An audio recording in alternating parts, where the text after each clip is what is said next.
Hello everyone, एक बार फिर से स्वागत है आप सभी का हमारे यूट्यूब चैनल में। दोस्तों, आज के इस वीडियो में हम बिहार बोर्ड क्लास 7 का साइंस का क्वेश्चन आंसर देखेंगे, चैप्टर नंबर 4 का। इसके पहले के वीडियो में हमने चैप्टर नंबर 3 तक इसको कवर कर लिया है। तो चैप्टर नंबर 4 के क्वेश्चन आंसर को देखेंगे। तो देखते हैं कि इसका क्वेश्चन क्या है। तो इसका क्वेश्चन देखिए, पहला क्वेश्चन यहाँ पे दिया है कि अम्ल और क्षारकों के बीच क्या अंतर है, बताइए। अम्ल और क्षारकों के बीच क्या अंतर है, इसको बताना है। तो यहाँ पे देखिए, इसका आंसर हो जाएगा। अम्ल और क्षार में मुख्य अंतर यह है कि अम्ल स्वाद में खट्टे होते हैं और नीले लिटमस पेपर को लाल कर देते हैं, जबकि क्षार स्वाद में कड़वे होते हैं और लाल लिटमस पेपर को नीला कर देते हैं। तो ये पहले का आंसर यहाँ से लेके यहाँ तक हो जाएगा। सेकंड क्वेश्चन देखिए क्या कहता है। अनेक घरेलू उत्पादों जैसे खिड़की साफ करने में के मार्जक आदि में अमोनिया पाया जाता है, ये लाल लिटमस को नीला कर देते हैं, इनकी प्रकृति क्या है। तो सेकंड का आंसर देखिए, अमोनिया जो कई घरेलू उत्पादों जैसे खिड़की साफ करने वाले उत्पादों में पाया जाता है, इसकी प्रकृति क्षारीय होती है। यह लाल लिटमस पेपर को क्या कर देती है, नीला कर देती है। तो यहाँ से लेकर के यहाँ तक ये सेकंड का आंसर हो जाएगा। और उसके बाद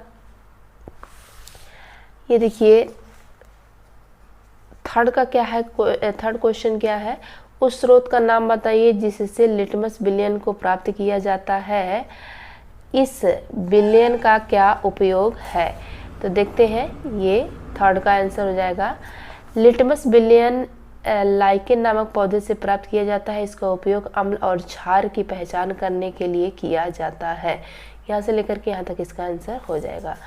चौथे का जो है, क्या आसूत जल अम्लीय क्षार उदासीन होता है, आप इसकी पुष्टि कैसे करेंगे।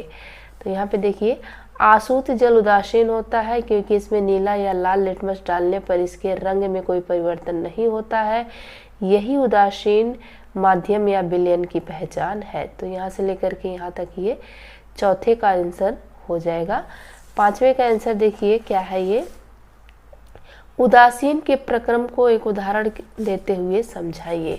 तो उदासीन के प्रक्रम को ये देखिए यहाँ से है। उदासीन एक रासायनिक प्रक्रिया है जिसमें एक अम्ल और एक क्षार प्रतिक्रिया करके लवण और पानी बनाते हैं, जिससे विलयन की अम्लता या क्षारकता कम हो जाती है। उदाहरण के लिए हो जाएगा, हाइड्रोक्लोरिक अम्ल और सोडियम हाइड्रोक्साइड अम्ल की प्रतिक्रिया से सोडियम क्लोराइड और पानी बनते हैं। तो यहाँ से लेकर के यहाँ तक ही हो जाएगा इसका पांचवे का आंसर। छठे का आंसर देखिए क्या हो जाएगा, ये ट्रू फॉल्स है। तो ये निम्नलिखित कथन यदि सही है तो ट्रू अथवा गलत है तो फॉल्स लिखिए। तो ये नाइट्रिक अम्ल लाल लिटमस को नीला कर देता है, गलत है। सोडियम हाइड्रोक्साइड नीले लिटमस को लाल कर देता है, गलत है। सोडियम हाइड्रोक्साइड और हाइड्रोक्लोरिक अम्ल एक दूसरे को उदासीन करके लवण और जल बनाते हैं, सही है। सूचक वह पदार्थ है जो अम्लीय और क्षारकीय विलयनों के में भिन्न रंग दिखता है, सही है। दंत क्षय क्षार की उपस्थिति के कारण होता है, गलत है। दंत क्षय क्षार की उपस्थिति के कारण नहीं बल्कि अम्ल के कारण होता है, यानी कि ये पहला जो है वो गलत होगा, दूसरा भी गलत है, तीसरा सही है, घा वाला सही है, चा वाला गलत है। तो इस तरह से हम ये क्वेश्चन 7 का इसको पढ़िए और इसका देखिए, इसका आंसर यहाँ पे है। 7 का आंसर हो जाएगा, बोतल में उपस्थित पेय में लिटमस पेपर डालने के बाद अगर लाल हो जाता है तो वह अम्लीय पेय है। जिसमें नीला हो जाता है वह क्षारीय, और जिस बोतल में उपस्थित पेय में लिटमस पेपर डालने के बाद अगर लाल हो जाता है तो वह अम्लीय पेय है। और जिसमें नीला हो जाता है, यानी जिस पेय में हम डालेंगे अगर नीला हो जाता है वह क्षारीय, और जिस बोतल के पेय में लिटमस पेपर पर कोई प्रभाव नहीं पड़ता है वह उदासीन पेय है, पेय वाला बोतल है। इस तरह से दोरजी पेय की बोतलों की पहचान कर सकता है। तो ये 7 का आंसर यहाँ से लेकर के यहाँ तक हो जाता है कंप्लीट। आइए 8 का हम आंसर देखते हैं कि क्या कहता है। 8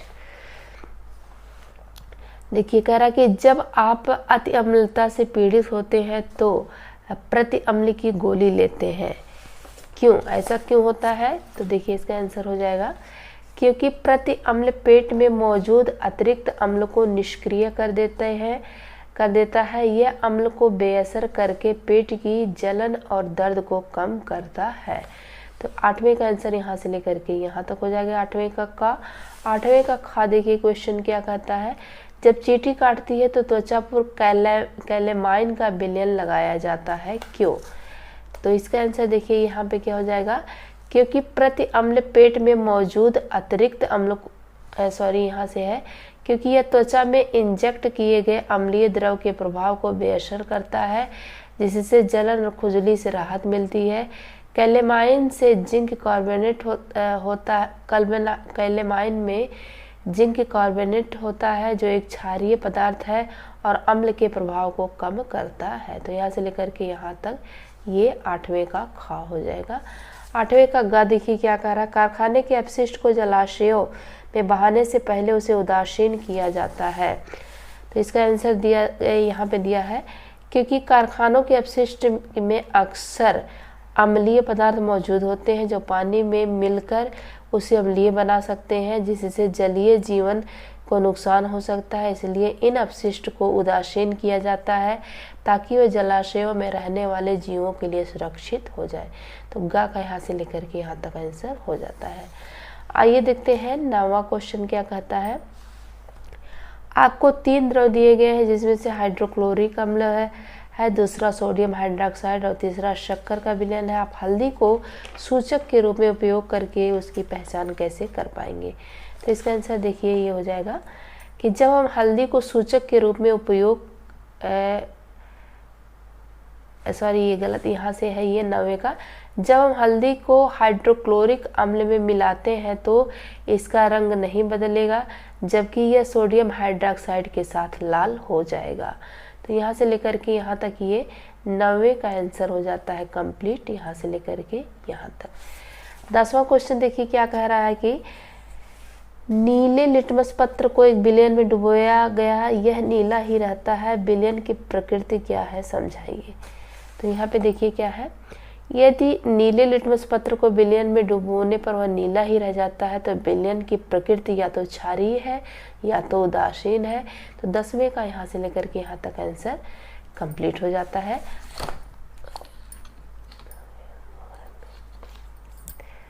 आइए देखते हैं कि 11। तो आइए क्वेश्चन नंबर हम 11 को देखते हैं। देखिए क्या कह रहा है, कह रहा है निम्नलिखित वक्तव्यों को ध्यान से पढ़ें। जैसे क हो गया, अम्ल और क्षारक दोनों सभी सूचकों के रंगों को परिवर्तित कर देते हैं। खा है, यदि कोई सूचक अम्ल के साथ रंग परिवर्तित कर देता तो वह क्षारक के साथ रंग परिवर्तन नहीं करता। ग है, यदि कोई सूचक क्षारक के साथ रंग परिवर्तित करता है तो वह अम्ल के साथ रंग परिवर्तित नहीं करता। घ, अम्ल और क्षारक के रंग परिवर्तन सूचक के प्रकार पर निर्भर करता है।